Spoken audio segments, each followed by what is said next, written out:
चिदर्शिनी ने उसे श्राप दिया। आज और इसी क्षण से तुम्हारा शरीर अपनी पत्नी और पुत्री की राख से ढक जाएगा। तुम अनंत काल तक अपने कुकृत्यों का बोझ उठाओगे।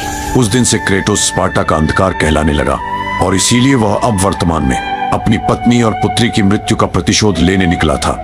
वर्तमान के पलों में लौटकर क्रेटोस एक बार फिर देवी एथेना से मिलता है। आने वाला मार्ग खतरों से भरा है, परंतु अपने प्रतिशोध के लिए तुम्हें उन सब का सामना दृढ़ता से करना होगा। क्या पेंडोरा के बक्से में कोई अद्वितीय शक्ति मौजूद है?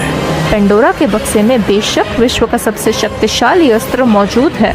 यदि ये सच है तो हम उसकी मदद से एरिस का वध कर सकते हैं। देवी एथेना उसे टाइटन क्रोनोस की पीठ पर लगे पेंडोरा के संदूक को खोलने का सुझाव देती है। उस पात्र में देवताओं को पराजित करने की अद्वितीय शक्ति मौजूद है।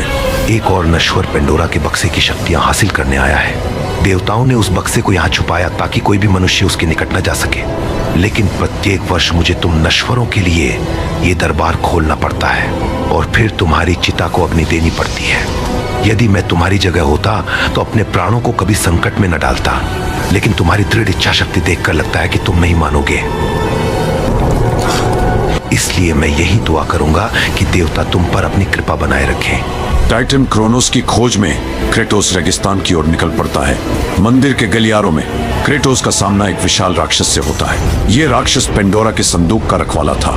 क्रेटोस उसे मार गिराकर पेंडोरा के संदूक तक पहुंचता है। वह पहला मानव था जिसने इस नामुमकिन कार्य को मुमकिन कर दिखाया।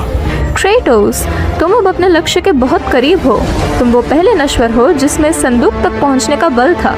अब तुम्हें इसमें मौजूद शक्तियों से मेरे भ्राता का वध करना होगा। मगर तभी एरिस का हमला होता है और वह क्रेटोस पर वार करता है। बहुत खूब स्पार्टन शूरवीर, तुमने ज़ूस के कीमती बक्से को ढूंढ निकाला, लेकिन अफसोस तुम्हारी किस्मत